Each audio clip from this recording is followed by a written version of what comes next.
안녕하십니까. 시공명리학의 정연입니다. 오랜만에 여러분을 찾아뵙게 되는데요. 오늘은 삼합이 다 갖춰져 있는 경우 세운과 대운에서 이제 삼합이 또다시 왔을 때의 경우를 살펴보도록 하겠습니다. 여러분도 아시다시피 해묘미 삼합은 목을 키워내는 거고 신자진 삼합은 금을 풀어서 목으로 내놓는 삼합입니다. 그러면 신자진 삼합은 우리가 임수의 삼합이다, 수기의 삼합이다 이렇게 말을 하는데요. 자, 흘러다닌다는 것은 구속되기를 싫어하는 거죠. 그러면 조직이나 단체에 묶여있는 것을 싫어하는 삼합이 신자진 삼합입니다. 그리고 해묘미 삼합은 목을 키워내기 때문에 끝없이 성장하는 삼합입니다.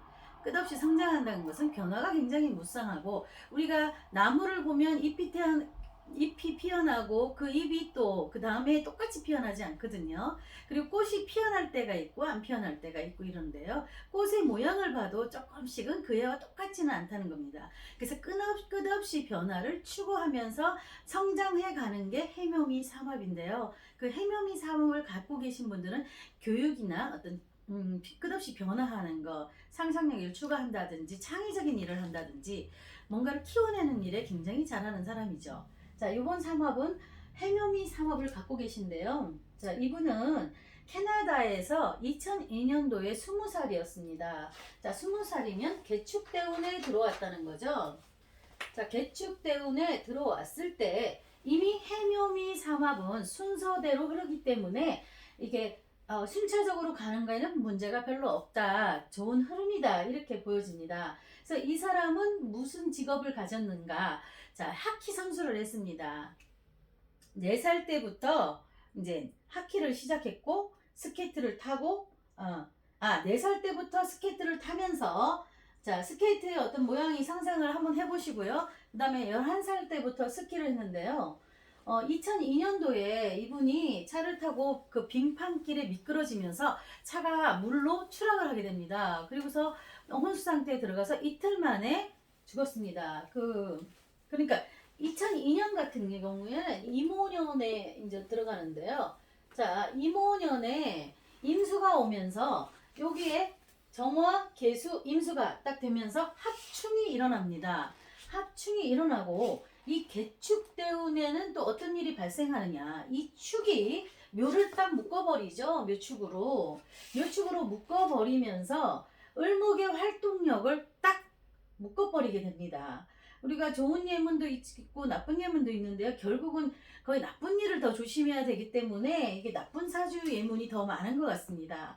그래서 요 개축대운에 오면 이게 오축이라든지 개축이라든지 정축이라든지 이모라든지 이것은 다 우리가 폭발력을 갖고 있다고 보시면 되기 때문에 이 폭발력이 탕화와 같이 딱 묶여버리고 활동력의 묘를 잡아버리면 우리가 갑작스런 사고나 어떤 나쁜 쪽에 생명에 관계되는 물상으로 연결된다는 거죠. 특히 요번 사주에서 을묘는 거의 생명력을 상징을 하는데요. 위에서 이모년이 오면서 정화를 딱 합으로 묶어버리고 또 정계충을 또 일으키면서 요 가운데 낀 협자가 이 생명이라는 거에 대해서 문제가 올 수 있는데 이분은 심하게 다쳐서 결국 사망에까지 이르게 되는 사주 예문입니다. 그래서 우리가 합으로 있을 때 간목과 을목의 생명선을 가장 많이 봐야 된다. 이 사주 예문에서는 금이 뭘 누르거나 을목을 제어하지는 않는데요. 다만 이런 축이 왔을 때 묘는 특히 조심해야 되고, 자수가 왔을 때도 또 자묘형으로 해서 또 묶어버리잖아요. 이럴 경우에는 좀 생명에 어떤 문제가 생길 수 있다는 것을 여러분이 사주예문을 통해서 한번 살펴보시기 바랍니다. 자, 다음 사주예문 보시겠습니다.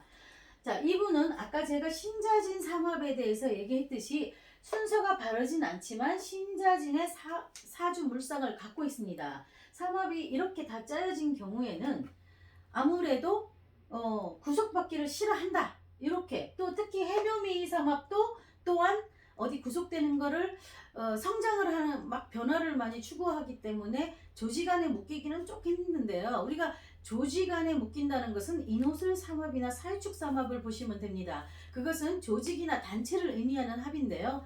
요 해묘미 삼합이나 요 신자진의 삼합은 개인 장사나 개인적으로 어떤 개인적인 장사나 사업 쪽으로 가는 경우가 더 많고, 해묘비는 어떤 교육 쪽이나 또 건축 쪽이나 이런 쪽으로 또 가는 경우가 많습니다.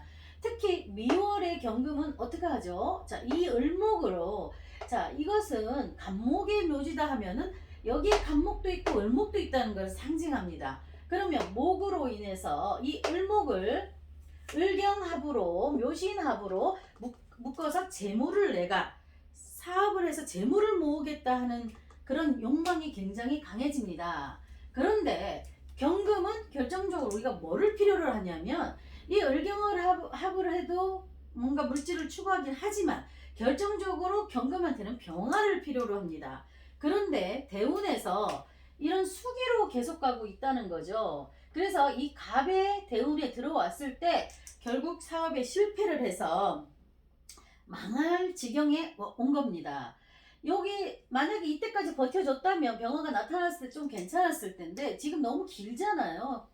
해자축이. 이렇게 해자축이 길 때에는 이 병화가 없는 경금은 어떻게 됩니까? 사업적으로 어떤 결실을 맺기가 굉장히 힘들다는 거예요. 그래서 이런 사주의문이 왔을 때 저 사업해보려 하는데 그러면 그냥 이런 어떤 재성의 구조만 보고 그것을 할 게 아니고 이 운에서 어떻게 받쳐주는가를 보고 사업을 해야 되는지 말아야 되는지 권해야 된다는 겁니다.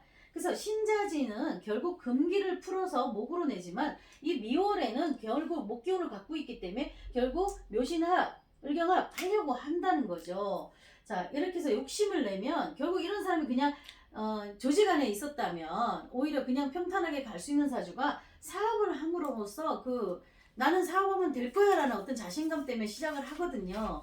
그래서 실패 보는 경우가 왕왕 있습니다. 그래서 이런 분들이 오면 사업을 권하지 말고 그냥 그 직장에 하던 일에 충실하라고 얘기를 해주시는 게 좋고요. 특히 임신년에 이제 그 망하게 되는 경우인데요.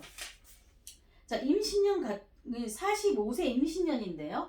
45세 임신년이면 여기에 궁이가 들어가 있는 거죠. 그래서 이제 갑이 이렇게 떠버리면 더 욕심이 생깁니다. 사업을 확장하려고 하죠. 그러면 확장하면 안 된다. 왜? 갑은 새롭게 시작하는 출발입니다. 새롭게 시작하는 출발은 기존의 것을 다 버리고 출발하기 때문에 정신적으로 가는 경우는 괜찮은데 물질적으로 가는 거는 굉장히 안 좋다는 거죠. 약하다는 거죠. 물질에. 특히 병화가 기존에 요 안에 갖고 있으면 가능성도 있는데 병화가 없기 때문에 사실 욕심만으로 사업은 되는 건 아니고 그 운을 잘 살펴야 됩니다. 그래서 45세 임신년에 이 신이 다시 오면서 우리가 십신으로 봤을 때 신은 또 지살입니다. 지살은 뭐냐? 행동으로 드러나지 않고 마음만 굴뚝 같은데 행동을 하지 못하고 답답하다 이런 의미거든요. 그래서 이게 일지하고 연결이 되기 때문에 결국 복음입니다. 그래서 사업적으로는 조금 힘들다 이렇게 보시면 될 것 같습니다. 자, 삼업의 기본 구조는 일단 순차적으로 흐르는 게 정상으로 흐름이 좋아야 됩니다. 그래서 그런데 여기 같은 경우는 흐름이 또 반듯하지도 않습니다. 이럴 경우 굴곡이 심하다라는 걸 예상을 하시면 될 것 같고, 삼합이 아무리 다 있다 해도 삼합 작용은 조금 힘들다 이렇게 보시면 될 것 같습니다. 네, 감사합니다.